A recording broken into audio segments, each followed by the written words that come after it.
Muy buenos días, bienvenidos a nuestro seminario Encrucijadas de la Convención Constitucional. El tema constitucional ha sido nuestra primera prioridad desde hace ya varios meses. De hecho, este es el 12º seminario que realizamos en CLAPES UC sobre este tema, esto contando desde el acuerdo del 15 de noviembre de 2019. Y actualmente, luego del ciclo electoral del año pasado y el reciente cambio de gobierno, el tema constitucional, y en particular todo lo que ocurre alrededor de la Convención, es la principal fuente de incertidumbre económica que enfrentamos en Chile. Es cosa de mirar los titulares de los principales medios que nos dan una muestra diaria de ello. ¿Por qué? Bueno, porque de este partido depende no solo el resultado del campeonato, sino si Chile jugará los próximos años y décadas en la primera división o en la segunda división. Para hablar de este tema nos acompañan hoy 3 expertos, quienes podríamos decir que la verdad son de la casa, porque han estado en webinars con nosotros anteriormente. Se trata de Miriam Enríquez, José Luis Sea y Sebastián Soto. A todos ellos, muchísimas gracias por acompañarnos esta mañana. Va a moderar este evento nuestra investigadora principal, Karin Moore, quien ha estado liderando el trabajo en el tema constitucional en CLAPES este último tiempo. Ella presentará a continuación a nuestros panelistas a medida que ellos vayan interviniendo en el debate. Sin más, los invito a lo que estoy seguro será un muy interesante seminario. Muchísimas gracias. Karin. Muy buenos días, gracias Leonardo. Gracias también a quienes hoy nos acompañan vía telemática en este nuevo encuentro organizado por el Centro Latinoamericano de Políticas Económicas y Sociales de la Universidad Católica CLAPES UC. Como bien sabemos, la Convención Constitucional se encuentra en su recta final. En las últimas semanas hemos conocido los distintos informes presentados en el Pleno por las distintas comisiones. La semana pasada fue el turno de la Comisión de Sistema Político. El día de ayer conocimos el informe de la Comisión de Derechos Fundamentales. El jueves de esta semana conoceremos el informe de la Comisión de Medio Ambiente y Sistema Económico. Por lo tanto, estamos en días álgidos de extensas votaciones y determinantes para lo que será el proyecto de nueva Constitución. Luego de esto, comenzará el tiempo del trabajo de la Comisión de Armonización, que está contemplado para el 17 de mayo, para el inicio de su función. Por lo tanto, dentro de los próximos 2 meses, estaremos terminando el trabajo proyectado para la Convención Constitucional y se iniciará un periodo tremendamente importante e interesante para nuestro país. Conocer, empaparnos de lo que contiene ese proyecto de nueva Constitución. Sin embargo, no podemos desconocer que la Convención enfrenta dificultades objetivas para cumplir con su misión adecuadamente y con éxito.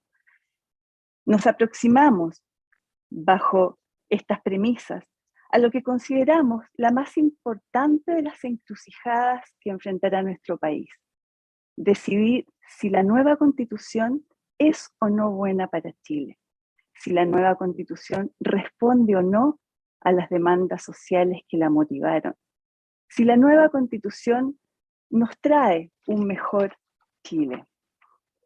En este contexto, y tal como decía Leonardo al inicio de este seminario, hemos invitado a 3 destacados abogados constitucionalistas para conversar justamente sobre las principales encrucijadas que enfrenta la Convención Constitucional en sus últimos días de trabajo.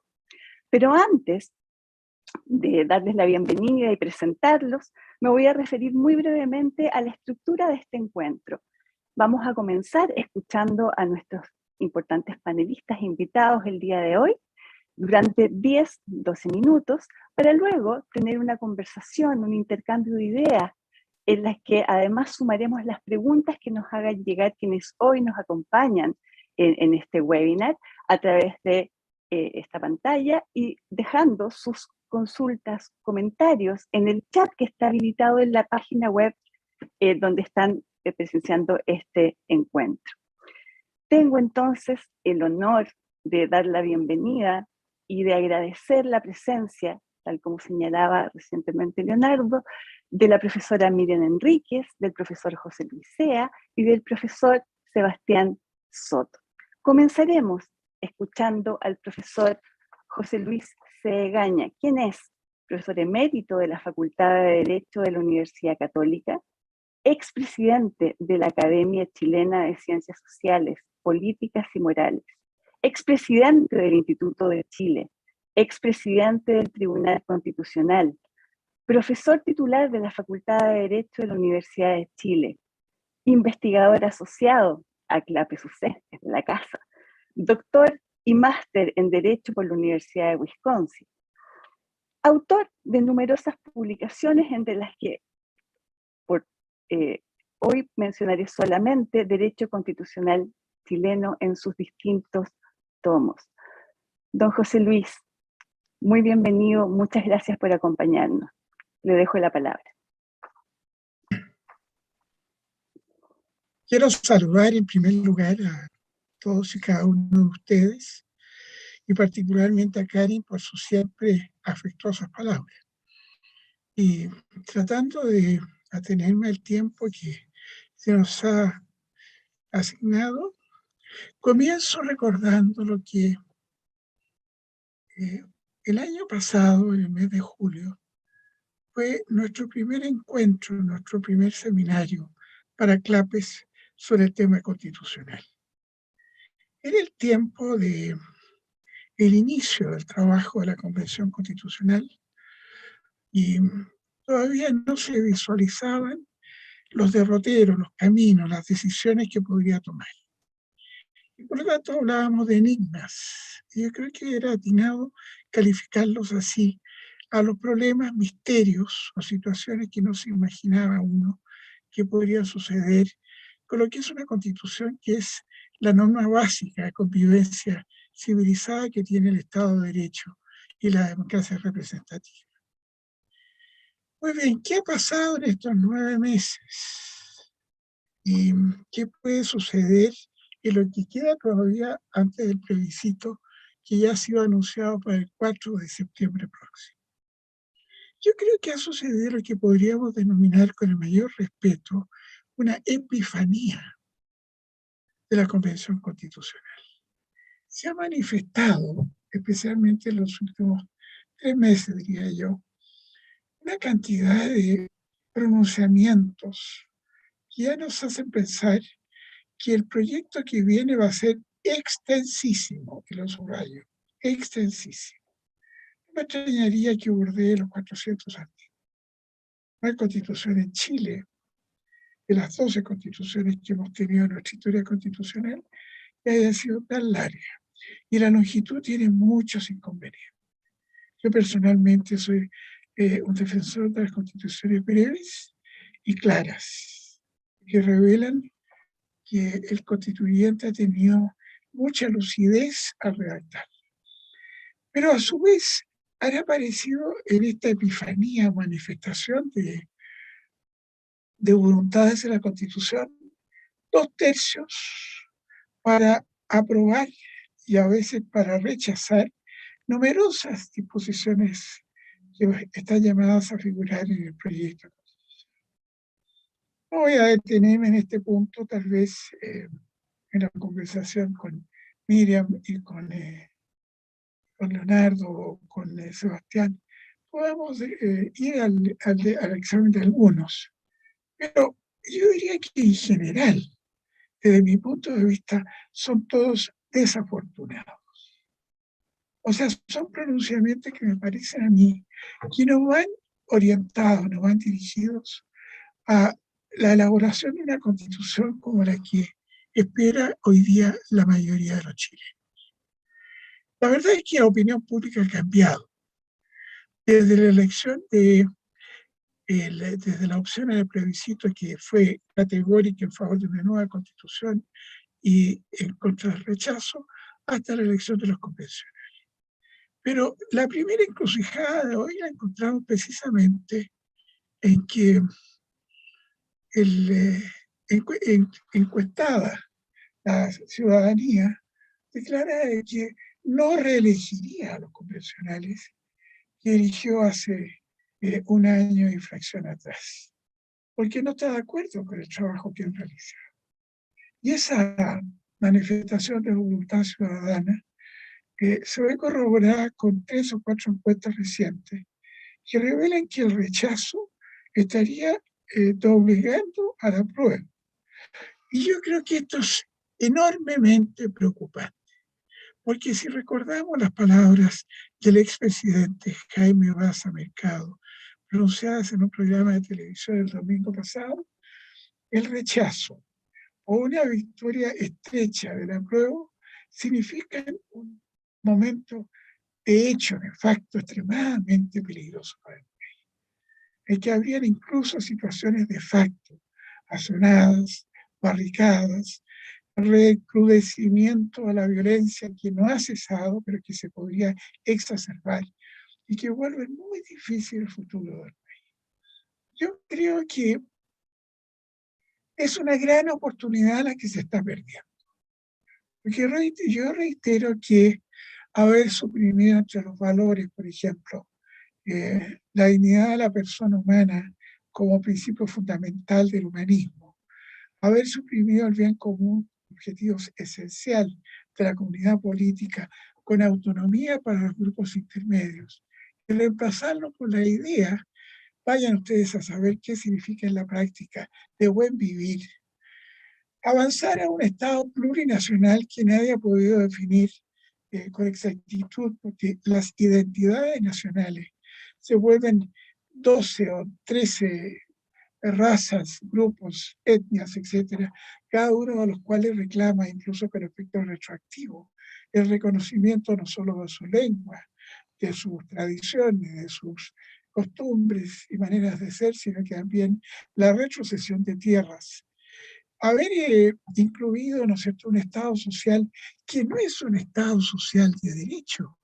El Estado social que se ha aprobado como entrada del nuevo texto constitucional, Chile es un Estado social y democrático de derecho, invita a pensar, por el aplauso, por la ovación que tuvo entre los convencionales, a que se piense en un Estado muy grande, que absorbe todas las demandas de gastos sociales para dar cumplimiento a los derechos sociales. Y se desentiende la subsidiariedad con solidaridad, porque sin solidaridad no cabe la subsidiariedad, y de la sociedad civil como factor determinante de la realización del bien común. Y hoy día, en el inciso 4 del artículo 1 de la Constitución vigente, aparece suficientemente realzado que debe contribuir a crear el Estado, las condiciones que permitan a todos y a cada uno el desarrollo espiritual y material más enteramente realizable posible. No quiero ahondar en más valores, pero me desconcierta, me preocupa, me deja extremadamente aproblemado. No sé qué decisión pueda tomarse en definitiva. Estamos ya en víspera de que se finalice el trabajo de la convención, pero me preocupa que el futuro constitucional del país pudiera ser el que ya insinué, que se manifestó por un hombre representativo de la convención, que es el profesor Baza. O sea que un rechazo o una votación estrecha significa que la oportunidad que hemos tenido de apoyar una constitución nueva, pero representativa de la enorme mayoría de la democracia de Chile hoy día, se habrá perdido. Y entonces yo creo que solo cabe esperar que se produzca una rectificación profunda y amplia en los próximos meses y que, si eso no es posible, yo pienso en una nueva alternativa, Karen. Y se lo transmito también a mis amigos aquí presentes. Yo creo que el país está ya embalado en un proceso constitucional que no puede tener un término abrupto. Y eso es lo que me hace pensar que resucita lo que siempre he sostenido, la necesidad de un acuerdo nacional democráticamente edificado sobre la base de los partidos políticos y de los grupos intermedios que estén dispuestos, como en el año 1985, con el cardenal Juan Francisco Fresno, a bosquejar 8 o 9 puntos esenciales que debe contemplar una nueva constitución y que sea la tarea del actual Congreso Nacional como poder constituyente la que en un plazo de 1 año, por ejemplo, le dé forma a esta nueva constitución que sea representativa del sentimiento nacional y la pueda transmitir a la ciudadanía en un referendo de aprobación que no exceda del año siguiente al próximo 4 de septiembre del presente año. Me quedo aquí, Cari, espero haber cumplido con el plazo y haber entregado algunas ideas centrales. Puedo entrar en mayor detalle si acaso me preguntan algo en la segunda parte de esta exposición. Muchas gracias. Muchísimas gracias, don José Luis. Nos deja, por supuesto, con importantes planteamientos. Recojo esta propuesta que creo que está presente en la discusión nacional ahora, la posibilidad de generarse un acuerdo nacional, porque como usted bien dice, es difícil pensar en un término abrupto para un proceso donde tantos pusieron no solo sus expectativas, sino las esperanzas de construir un diálogo nacional relevante, honesto y que los integrara a todos. Y me parece que hemos tenido puntos importantes de quiebre, por así llamarlo, ¿no es cierto?, en el tema de los derechos reproductivos, de las políticas identitarias, de la plurinacionalidad. Usted bien decía, estamos ante una constitución maximalista, más de 250 artículos ya aprobados, y nos quedan tantísimas materias por tratar, tantísimos aspectos que informar también a la ciudadanía. Muchas gracias. Paso ahora a presentar a la profesora Miriam Enríquez Viñas, decana de la Facultad de Derecho de la Universidad Alberto Hurtado, doctora en Ciencias Jurídicas por la Universidad de Santiago de Compostela, magíster en Derecho Público por la Universidad Católica, profesora de Teoría Política y Constitucional, autora de numerosas publicaciones, ya nos estaba comentando tras bambalinas que vienen varias, ¿no es cierto?, por anunciarse en los próximos días, pero recuerdo una de las antiguas, Jurisdicción Constitucional y Vicios de Forma. Profesora Miriam Enríquez, adelante, por favor. Muchas gracias, Karin, por la presentación, y muy buenos días para todos y para todas. Es para mí un honor estar aquí en este seminario en CLAPES UC, siempre un gusto compartir con el profesor José Luis Sea, el profesor Sebastián Soto y por supuesto con Leonardo y Karin esta mañana. Y para aprovechar los minutos, voy a tomar nota del tiempo. El plan de análisis que pretendo desarrollar en estos 10-12 minutos es centrarme fundamentalmente en una temática que es la transición constitucional vía normas transitorias, que es un tema que ocupa mi atención en este último par de años. También una breve referencia a una norma que valoro como muy positiva y un uso frecuente que ya está revisado en el texto que actualmente constituye el borrador de texto constitucional, que no me parece apropiado, aquí una referencia crítica, y si el tiempo me alcanza, lo referido a un posible rechazo, las situaciones posibles ante un rechazo en el plebiscito de salida. Siguiendo esta propuesta, estimo que el tema menos abordado, por ejemplo, que la armonización, es justamente el de la transición constitucional. Probablemente porque la Comisión de Armonización está prevista en el reglamento de la Convención y hemos tenido tiempo de ahondar en ella, fundamentalmente en sus desafíos. De hecho, hoy es un día bien relevante porque seguramente se van a proponer reformas al reglamento de la Convención Constitucional sobre el funcionamiento de esta Comisión de Armonización. Pero a 11 semanas del término del proceso constituyente es relevante también despejar cómo y cuándo van a entrar en vigencia las distintas instituciones que se contienen ya en el borrador de texto constitucional y cómo se va a resolver la posible incompatibilidad de las normas previas, las infraconstitucionales, con las nuevas normas constitucionales. Pensemos que si la Constitución entra en vigencia, prácticamente todo nuestro ordenamiento jurídico va a quedar en una situación interina o precaria respecto de la nueva Constitución. ¿Y por qué es importante? Porque es necesario tener certeza jurídica sobre algo que es fundamentalmente político, pero que también requiere gran rigurosidad técnica. Solo a modo de ejemplo, nos podríamos preguntar cuándo entrarán en vigencia órganos nuevos como el Consejo de la Justicia y las asambleas regionales. O también si van a continuar o no en funciones las autoridades que integran órganos que se supriman o modifiquen de manera sustancial, como por ejemplo, cuál será la situación de los senadores, hasta dónde llegará su mandato, ante la sustitución del Senado por la Cámara de las Regiones.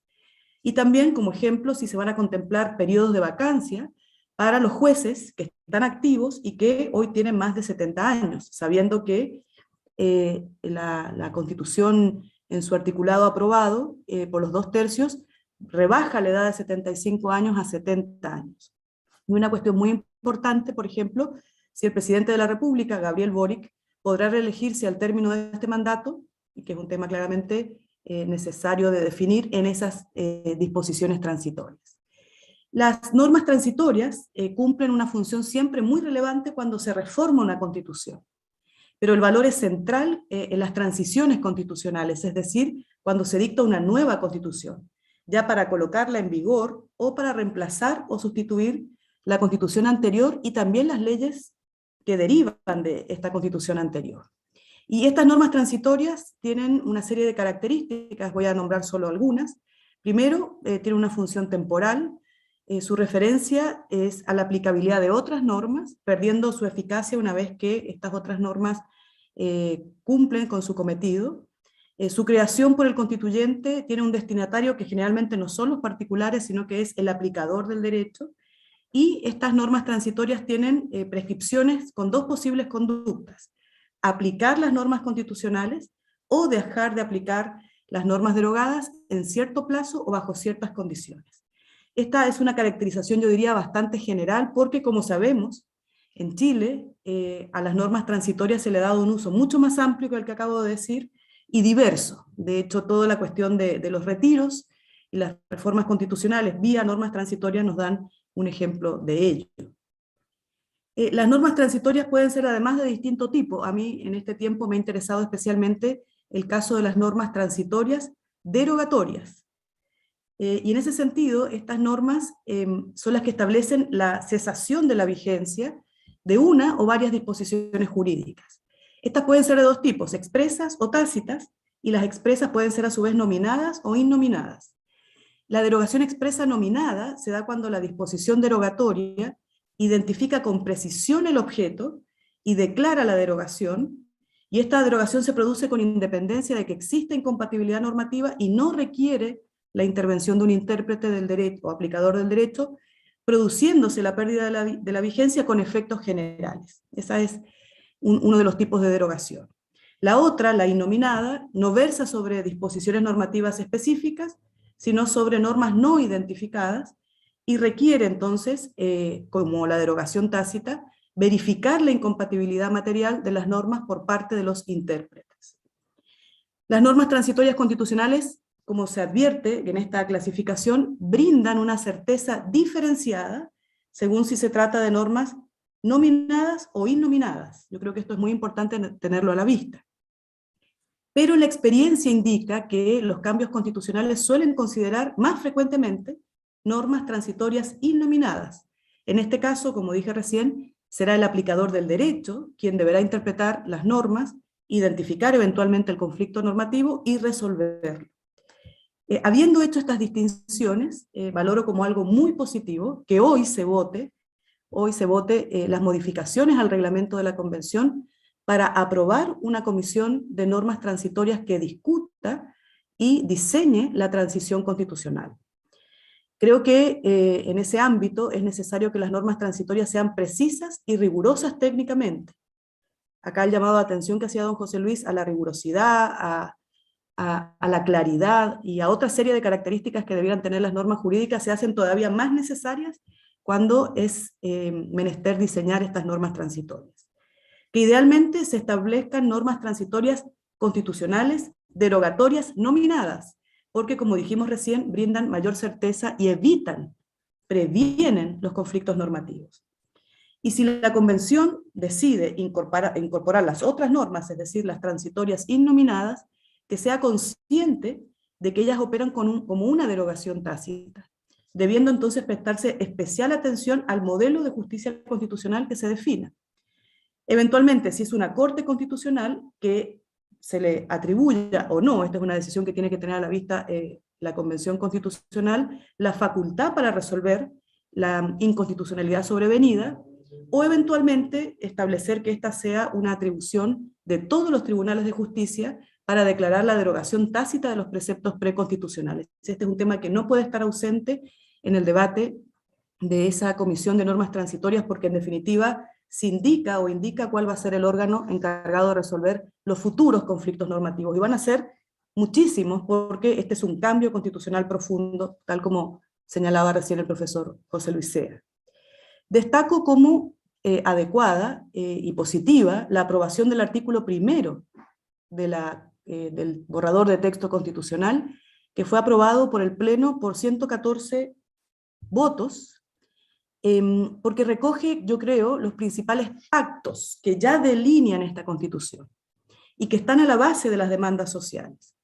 La norma del artículo 1 no solo establece un Estado social y democrático de derecho, es una cláusula de Estado social y democrático de derecho, sino que también deja atrás esta falsa dicotomía entre derechos civiles y políticos, reconoce la preexistencia de los pueblos originarios de las primeras naciones y por eso declara el Estado plurinacional e intercultural, redistribuye el poder estatal con equilibrio entre hombres y mujeres con criterio de paridad, y también plasma esta relación indisoluble, dice la misma norma, de las personas con la naturaleza, y por lo tanto también declara al Estado como uno ecológico.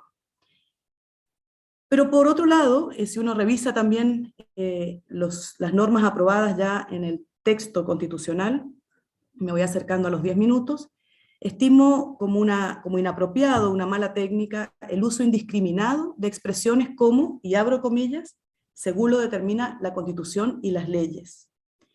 Esta referencia es un dato que está ya publicado. Esta referencia a la expresión ley o leyes, o la Constitución y las leyes, prácticamente superan las 250 veces en el borrador de texto constitucional. El valor de esta expresión podría justificarse en la reserva legal expresa, y también podría justificarse si esta fue una vía para sortear y administrar los desacuerdos. Pero con todo, la remisión frecuente al legislador es innecesaria, porque la regulación de los contenidos constitucionales, por regla general, es legal. Para eso basta una única disposición que lo afirme, no reiterándolo de manera majadera. No solamente es innecesaria, sino que me parece también inconveniente, porque podría generar interpretaciones de reconocimiento de distinta entidad. Por ejemplo, podría sugerir una mayor importancia de los pueblos indígenas reconocidos por la Constitución, y de una menor importancia el reconocimiento de otros pueblos que, como dice el texto constitucional, puedan ser reconocidos en la forma que establezca la ley. Pero además, y principalmente, porque al regularse indistintamente la institución por la Constitución y las leyes, la misma norma constitucional decrece en relevancia como norma suprema. Por ejemplo, ¿qué importancia tendría que sea la Constitución la que fije las atribuciones de la Asamblea Regional si estas atribuciones también podrían ser complementadas por la ley? Creo que no me queda el tiempo para abordar el escenario posible a propósito de una alternativa que se ve en las encuestas que crece día a día por el rechazo, pero me imagino que a propósito de las preguntas lo podemos profundizar. Muchas gracias nuevamente por la invitación y por la oportunidad de conversar estos temas tan interesantes en una lógica de encrucijada constitucional. Muchísimas gracias, Miriam.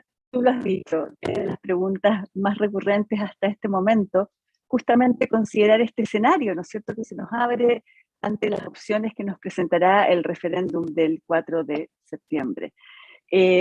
Agradezco mucho la relevancia que le has dado a temas tan técnicos y poco difundidos, poco discutidos. Creo que merece totalmente la pena cuando se toma la agenda, por supuesto, que temas muy mediáticos, relevar la importancia técnica de abordar una constitución bajo estos criterios tan importantes.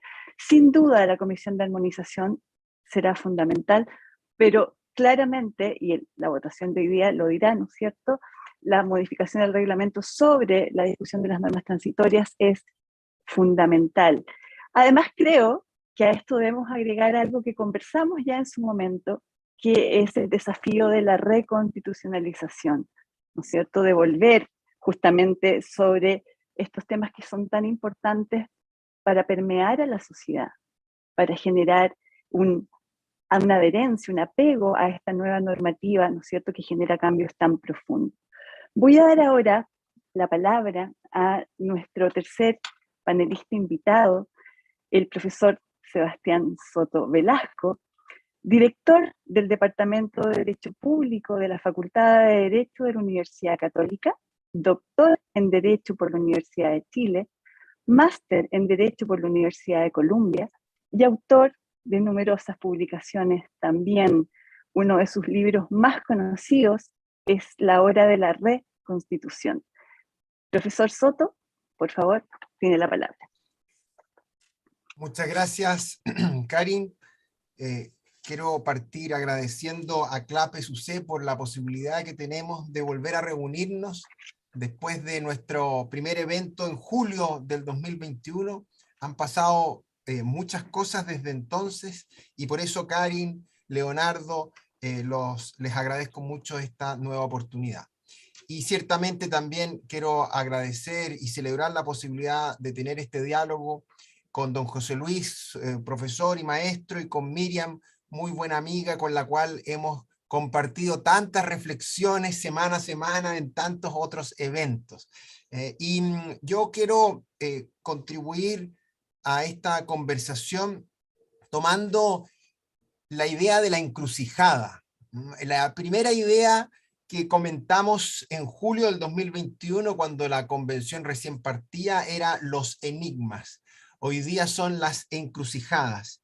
Y bueno, si las encrucijadas son lugares donde se cruzan caminos y donde no sabemos cuál escoger, a mí me gustaría plantear 4 caminos que están poco a poco cruzándose en este momento y que creo debiéramos reflexionar sobre cuál de ellos escoger o cuál es el destino de cada uno de ellos. El primer camino es el camino de la convención. ¿Cuál es el camino de la convención? Y ahí yo creo que desafortunadamente ha quedado relativamente claro que esta idea que caló tan profundamente entre nosotros como una constitución que fuera casa de todos y casa de todas, según fue acuñada por Patricio Zapata, ha ido perdiendo fuerza al interior de la convención.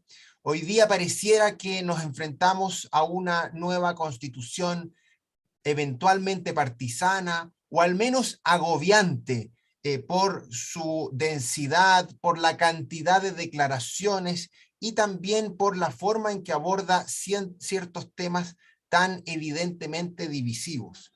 Yo creo que es verdad, hay que reconocerlo, que el trabajo de las comisiones, a veces más que el pleno, ha mostrado esta idea de dejar atrás una casa de todos. El pleno y la regla de 2/3, a la cual yo hoy día le rindo más homenaje que ayer, porque ha logrado moderar en muchas ocasiones esto. Pero aún así, el pleno ha aprobado una serie de disposiciones que yo considero nos alejan de esta buena idea, de esta buena concepción que se había formado en el tiempo, en los últimos años en Chile, de una constitución casa de todos. Y creo que hay un primer camino, una primera encrucijada que nos enfrenta la convención. ¿Será la nueva constitución una casa de todos? ¿Será el trabajo de la convención, la cultura deliberativa de la convención, una cultura que intenta construir una casa de todos?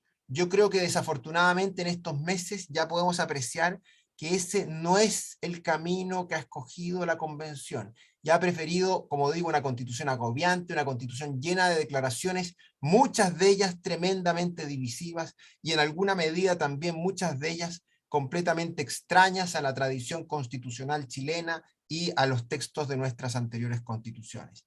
Ese camino de la convención yo creo que es un camino que ya está siendo recorrido, eventualmente es difícil que la convención cambie su cultura y la forma que tiene de deliberar, y creo que es un dato lamentable, pero un dato de este proceso. El segundo camino que también tenemos que observar y que se cruza es el de los contenidos. Y bueno, mucho le dedicamos en nuestro primer debate, en nuestra primera conversación a los contenidos. Hoy día claramente ya tenemos más claridad en algunos y en otros tenemos todavía un gran signo de interrogación.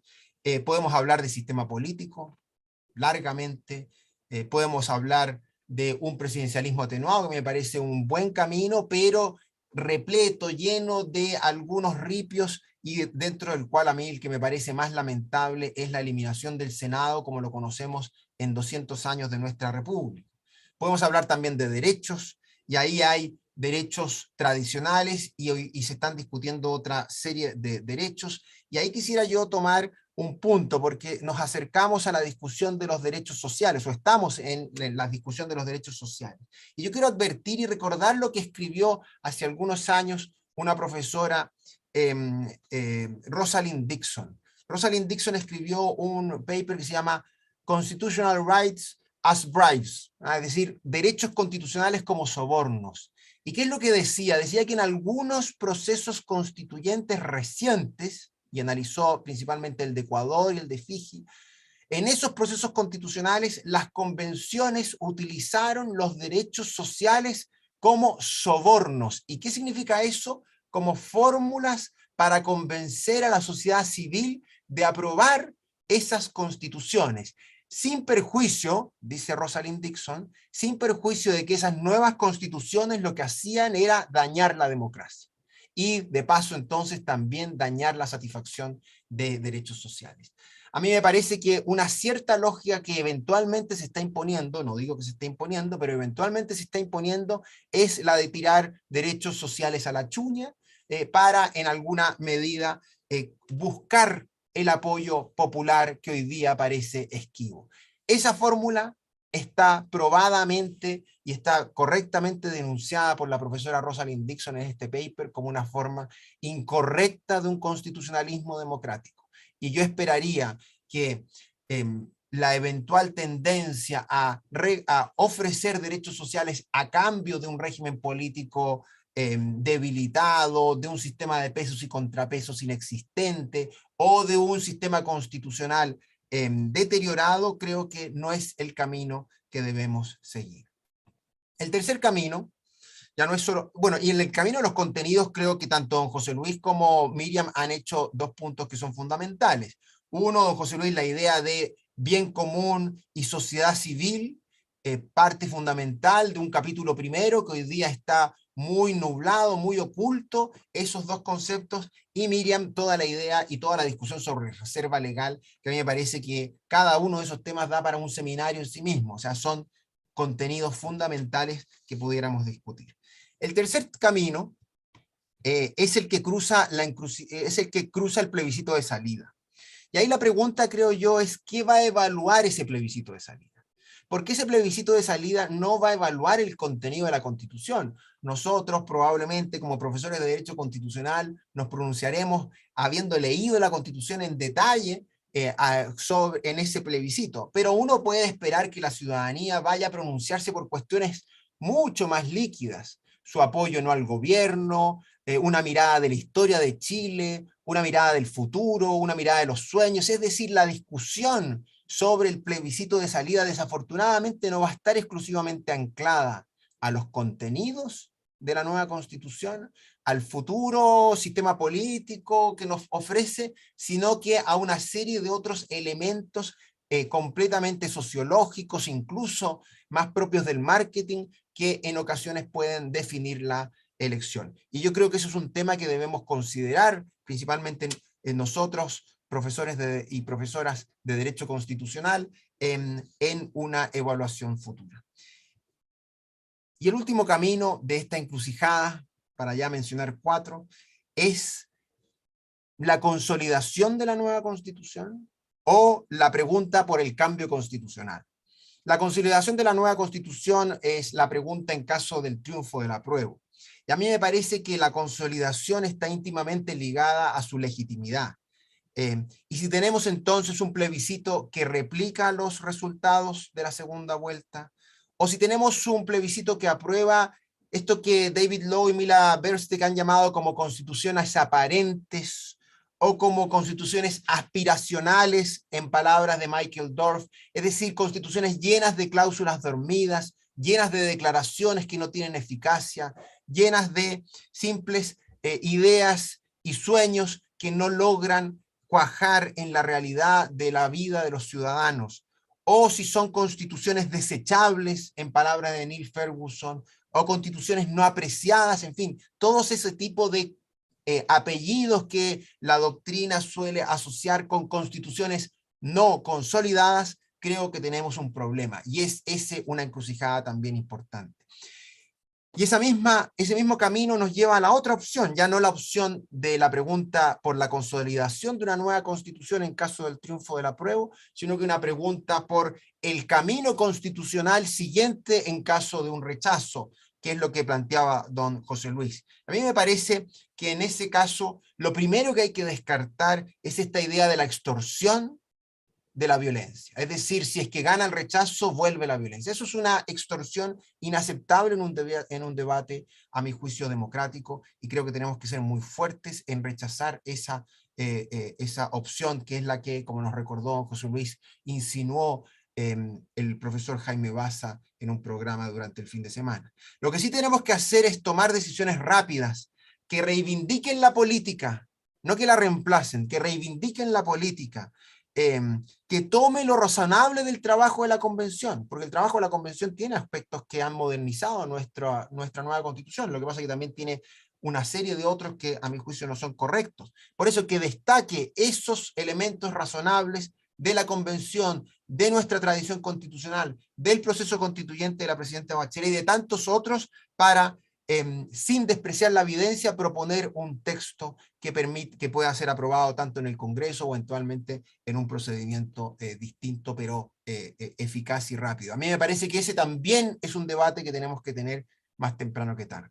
Todas estas encrucijadas, todos estos caminos se unen en el día actual y creo que, como siempre en los momentos históricos complejos, tenemos que proponer qué camino seguir, y es esa la tarea de cada uno de nosotros hacia el futuro. Muchas gracias, Karin, por esta oportunidad. Muchísimas gracias, Sebastián. Nos dejas justamente con las encrucijadas que pensábamos abordar en esta interesante conversación que comienza desde este momento. Destaco de lo que acabas de decir, definitivamente la inflación de derechos no asegura altos niveles de vida, que duda cabe. Estamos en medio de las votaciones justamente vinculadas a este tema, por lo tanto me parece importantísimo relevarlo. Veo que además coincides con don José Luis respecto de las posiciones que van a surgir a causa del planteamiento de un posible rechazo, ¿no es cierto?, triunfador en el plebiscito de salida, y la apuesta necesaria que hay que hacer en el sentido de integrar la palabra de reforma, ¿no es cierto?, de poder reivindicar el peso de los grandes acuerdos nacionales, de los grandes acuerdos políticos y constitucionales. Los invito entonces a sumarse a estos interesantes planteamientos que nos ha dejado el profesor Soto, tomar además los puntos tan interesantes que han dejado la profesora Miriam Enríquez y el profesor Sea, para comenzar nuestra conversación. Don José Luis, le doy la palabra inicialmente para conversar sobre lo planteado hasta acá.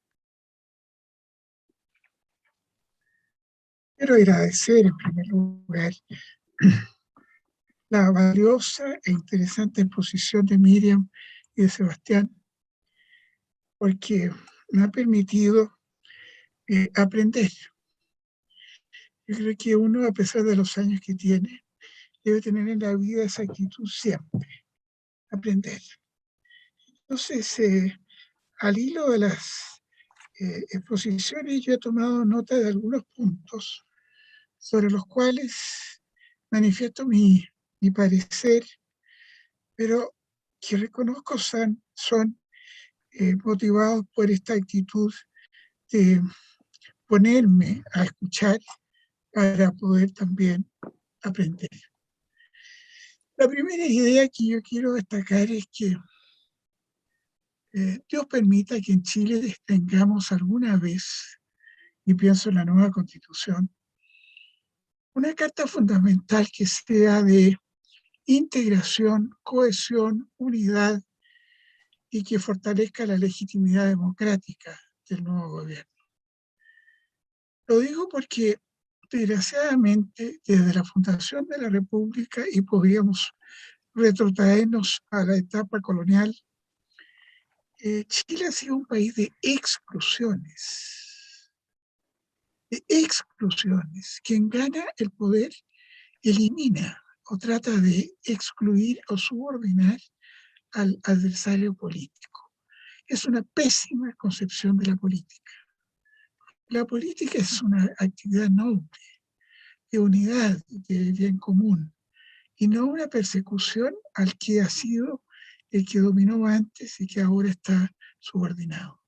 Pero revisen ustedes la historia democrática de Chile de 2 siglos, y ha sido una historia de exclusiones. Y que en este caso concreto, con esto termino esta primera idea, nos podríamos quedar mucho rato conversando al respecto, se manifiesta en una constitución de revancha, de odiosidad, de rencor, especialmente el tratamiento que se hace de los pueblos originarios.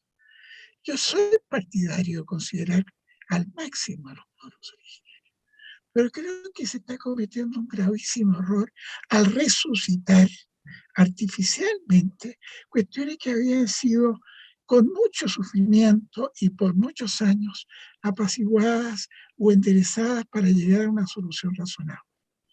Yo creo que esa voluntad existe en muchos sectores de Chile, pero que está siendo destruida por la convención.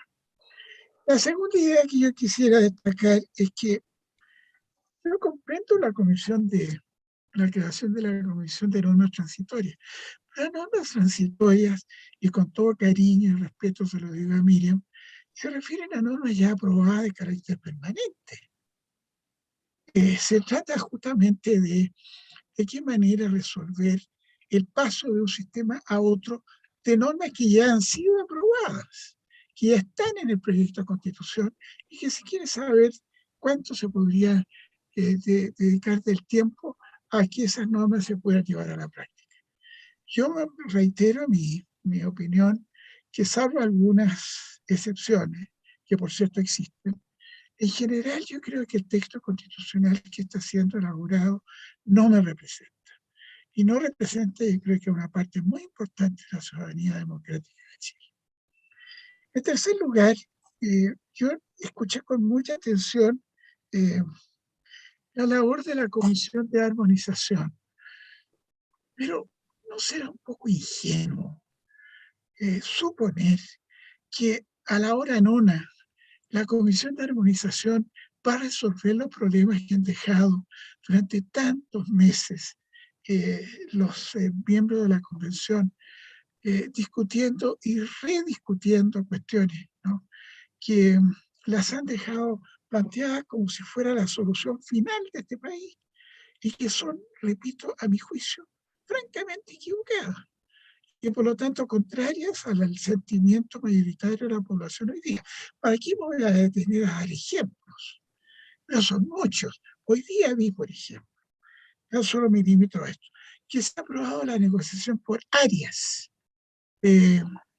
sectores productivos. Eso es fatal para las microempresas y para las pymes, porque no van a tener cómo satisfacer las demandas que los grupos de presión, sindicatos y otros van a demandar con un trato igualitario, no solo respecto de las grandes empresas, sino que de las pequeñas y microempresas. La negociación por áreas, la huelga permanente, etcétera, para destrozar el sistema económico. Si no hay una solución a eso, seamos prácticos. La enseñanza está en que evitemos este desastre. Una cuarta idea que yo recojo de lo que he escuchado es que la Comisión de Armonización o la Comisión de Normas Transitorias se tranquilicen, pensando que si no se llegó a un acuerdo por la Convención, es decir, no se reunieron los 2 tercios, por ejemplo, a propósito del sistema político, que sabemos todos que está siendo muy trabajosamente elaborado y sin resultado conocido en el sentido positivo. Entonces se recurre pura y simplemente en esta constitución incompleta, inacabada, a llenar los vacíos mediante una ley ordinaria. Eso es totalmente inconstitucional, contrario al acuerdo del 15 de noviembre de 2019, e inaceptable a mi juicio, porque es una solución que no es solución, es un fraude. Dejar incompleta la Constitución y entonces conformarse con que la ley va a regular esto. No es así. Y categóricamente yo creo que ese sería un fraude que habría que rechazar tajantemente y de inmediato. La quinta idea que yo quisiera dejar establecida es que, por Dios, que falta poco tiempo. Poco tiempo es la encrucijada mayor que tenemos. Si ya se consumieron los 9 meses, ya están consumiéndose los 3 meses adicionales, y hay numerosas disposiciones, capítulos completos, que no han sido abordados, derechos fundamentales que no han sido considerados, ¿no? Hay vacíos constitucionales ostensibles. ¿En qué momento van a ser estudiados o elaborados los textos de manera adecuada? Pues estamos también sobre la base de que ya existiría un texto constitucional o varios textos constitucionales. Y eso me desagrada que nosotros tengamos que pensar en esas hipótesis, que ya existen textos constitucionales elaborados, ¿no? Como lo ha dicho más de algún convencional. Eso lo encuentro inaceptable, eso lo considero un engaño. Y por lo tanto yo lo rechazo de todas maneras. El tiempo se viene encima, pero por Dios que han perdido tiempo. Y digamos claramente, porque una constitución tiene que ser un proceso reflexivo, ponderado, juicioso, de estudio, de audiencia. Yo postulé a ser oído y me rechazaron. ¿Cuántos miles de personas se presentaron para ser oídos y fueron rechazados? Entonces, hay una voluntad predeterminada, o sea, establecida de antemano para imponer un determinado criterio. Y yo creo que el tiempo ha cambiado la mentalidad de los chilenos y hoy día puede ser entonces que resulte rechazada la proposición que se haga el plebiscito o el referendo más correctamente de salida. Y yo coincido completamente con la muy valiosa exposición que hizo Sebastián a propósito de la autora que cita, ¿no es cierto?, de que hay una especie de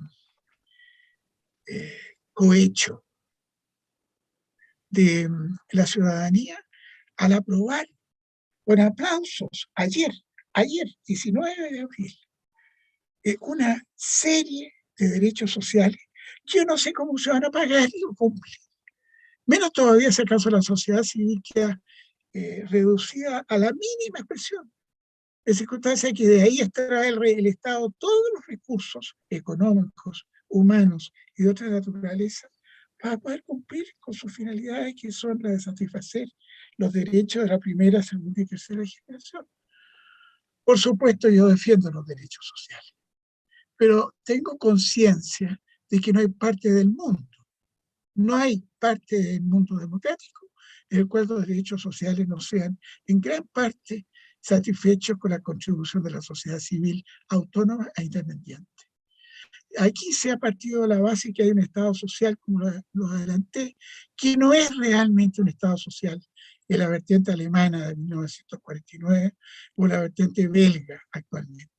Es un Estado social socialista, es un Estado social welfare state, que no es lo mismo que un Estado social fundado en la solidaridad y en la subsidiariedad. Y aquí me detengo en un punto muy importante en mi juicio. Yo creo que el proceso constitucional de Chile va a exigir, calculo muy tentativamente, no menos de 40 años para la implantación del nuevo modelo constitucional. Supuesto incluso de que se haya rectificado en todos los graves errores que tiene el actual proyecto en tramitación. Pero las constituciones no se pueden arraigar en la mentalidad de la gente como dijo Jean-Jacques Rousseau, si no acaba mucho tiempo, ¿no? Hay que socializar a la ciudadanía en la mentalidad constitucional nueva, porque ¿cuántos años han pasado en Chile de exclusiones? Como dije al iniciar mis palabras, que en esta constitución se ve que están manifiestos. El odio, el resentimiento, la envidia, la violencia, ¿no es cierto? Se ha dicho incluso, y se ha anunciado que podría revivir si acaso se rechaza la Constitución. Yo creo que las que he mencionado, querida Karin, son algunas de las encrucijadas que se presentan y que hacen que entonces tengamos que preocuparnos todos los ciudadanos y ciudadanas de Chile, en que lo que está pasando en Chile nos va a afectar a todos y a cada uno de nosotros. El derecho civil va a cambiar de alto a bajo.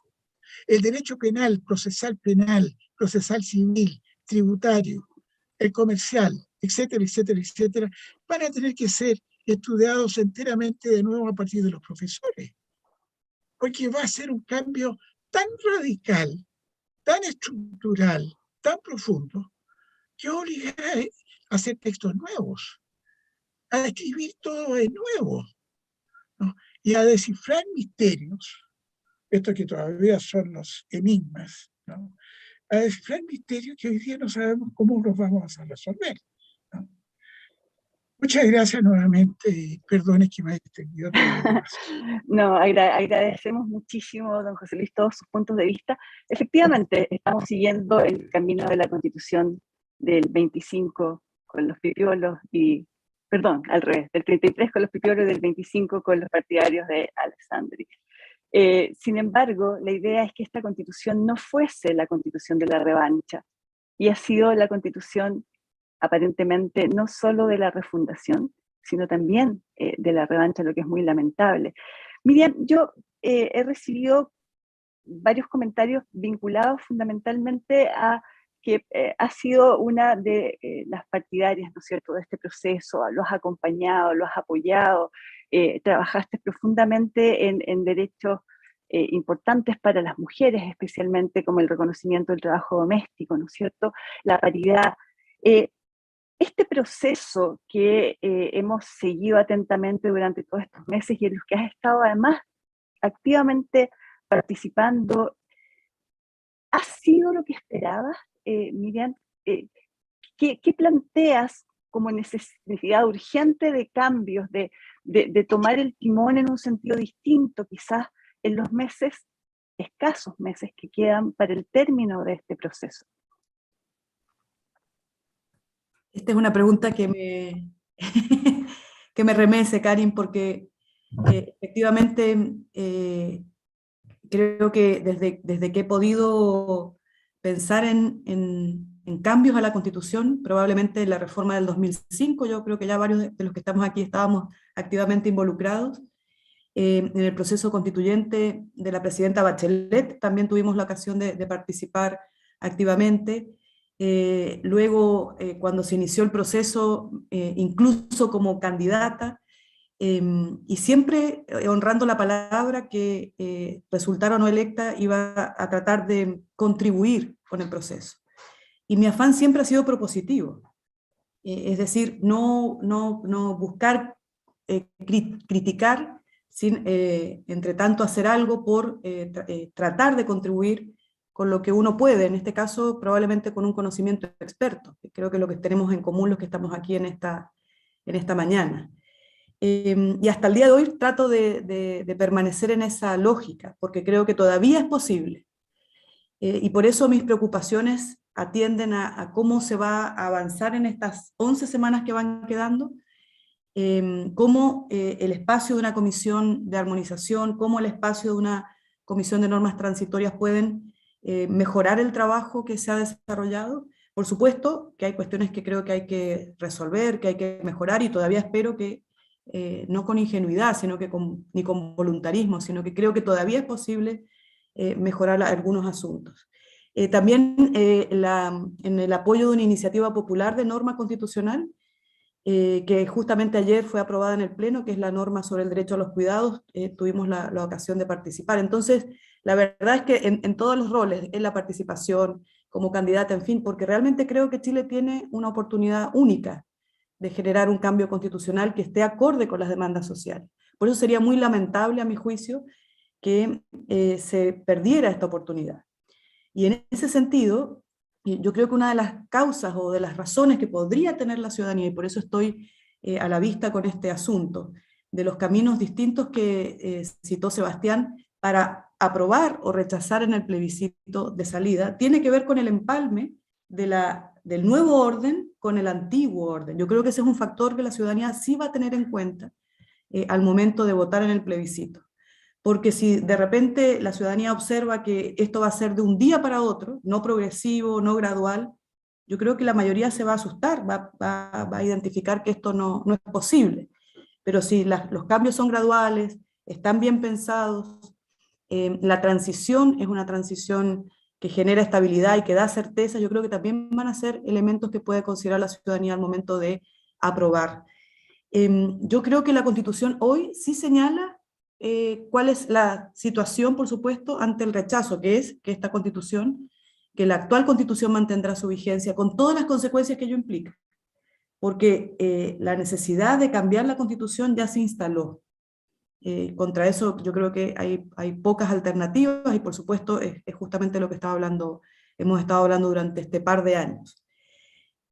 Sin embargo, yo no veo factible que ante la situación del rechazo en el plebiscito de salida se pueda generar un cambio constitucional que entiendo y estimo que es claramente necesario por el Congreso Nacional.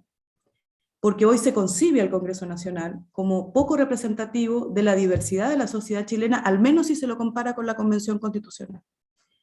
Y tampoco creo que sea posible aprobar el proyecto de la presidenta Bachelet, porque en ciertos puntos es un proyecto que ya quedó desfasado, desactualizado, nuevamente si se lo compara con algunas innovaciones que ya han sido planteadas por la Convención Constitucional. Yo creo que podría, en la lógica de dejar que la política actúe en este ámbito, generarse un nuevo acuerdo político, que genere un nuevo proceso constituyente, esto en el evento del rechazo, que yo espero que no ocurra, aprendiendo de los aspectos positivos y también reconociendo los errores para enmendarlos en ese posible, aunque yo digo no deseable, nuevo proceso.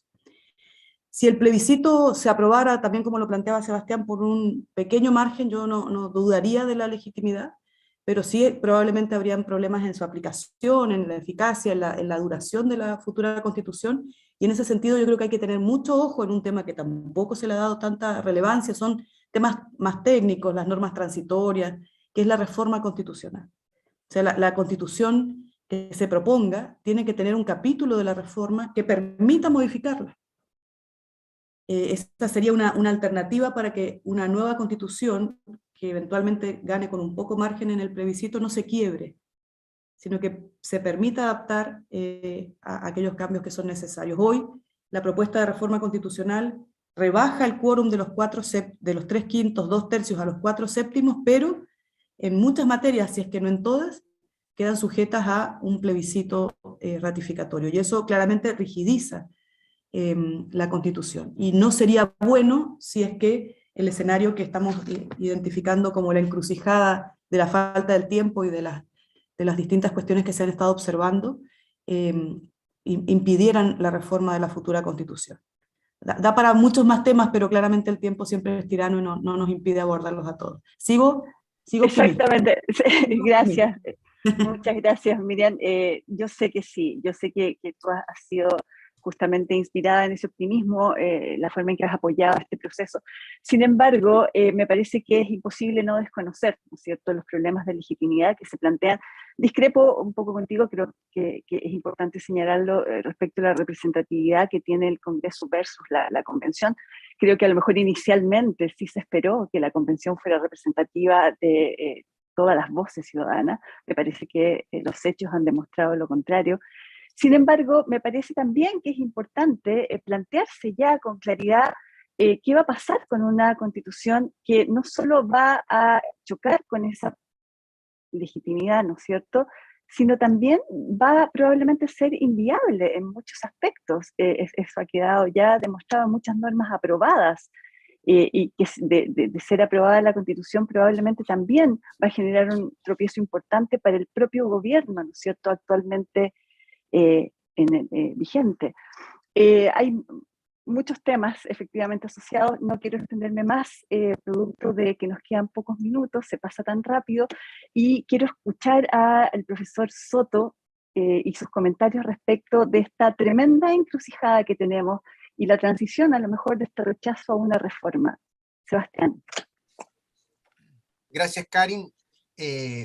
Bueno, ha sido muy interesante esta segunda vuelta de comentarios.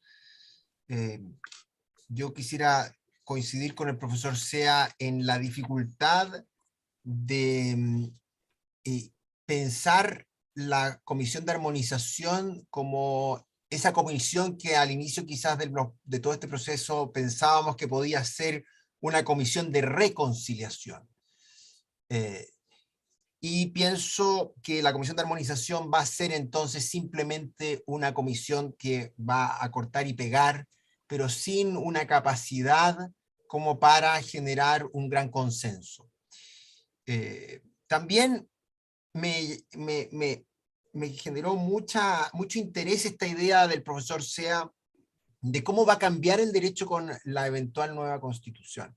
Tanto Miriam como el profesor Sea han sido decanos de facultades de Derecho. Entonces yo me pregunto si es que el nuevo ramo de Derecho Constitucional va a tener que tener 8 semestres, así como el ramo de Derecho Civil, ¿cuál va a ser la pregunta? La pregunta es, ¿cómo enseñar Derecho Constitucional con una constitución tan agobiantemente invasiva de todas las áreas, no solo del derecho, sino que del conocimiento? O al menos de la convivencia. Y yo pienso que eso nos va a enfrentar al desafío de tener que sacrificar algunos espacios o capítulos de la Constitución que van a ser silenciados en la enseñanza y por lo tanto no trabajados, por lo tanto eventualmente quedarán ahí dormidos. Creo que la pregunta, o la reestructuro, la pregunta a 2 personas como Miriam y don José Luis, que han ejercido cargos de autoridad en facultades de Derecho y conocen el funcionamiento de las facultades de Derecho sobre la enseñanza del derecho constitucional con una nueva constitución como esta, es también un antecedente de aquello que va a llevar a la consolidación de la Constitución.